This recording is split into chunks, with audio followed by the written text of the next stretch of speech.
السلام عليكم ورحمة الله وبركاته. معاكم بوت كريبتو، والنهاردة هنقول لكم شوية نصايح عشان خلاص البوت قرب وفاضل عليه 8 أيام وخلاص أدرج المحافظ. فياريت تربط محفظة بسرعة أو تدخل على اللينك في الوصف وتعمل النصائح اللي أنا أقولها لك دي عشان تجمع فلوس في بوت هامستر كومبات. والعملات ملهاش اي لازمة في الفلوس اللي هتاخدها من هامستر كومبات.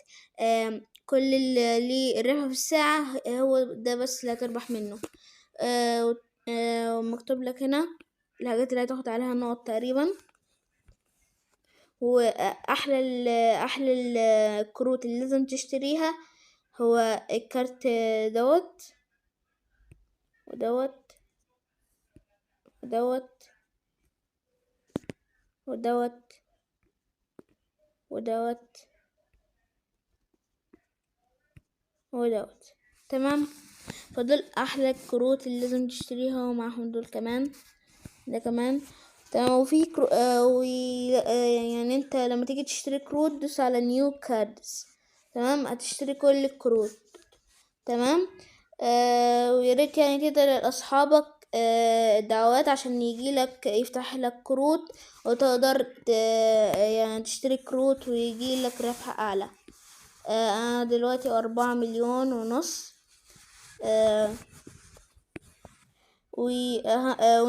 والمفاتيح برضك هتاخد عليها يعني فلوس. هو يشترون منك، وكل الألعاب دي ممكن تاخد منها مفاتيح يعني تلعبها، ويديك كود تكتبه هنا على اللعبة وتاخد المفتاح. وهنا في مفتاح ولعبة جديدة. تمام، لما تدخل بوت هامستر ادي اصحابك يا شباب.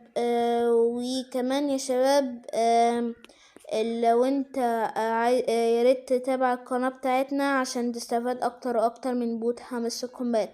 في ال8 ايام دول تقدر توصل 1,000,000 بنصايح اللي احنا هنديها لك الايام ديت. تمام.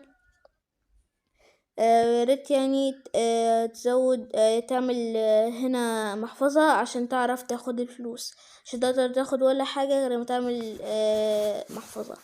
تمام، بس كده.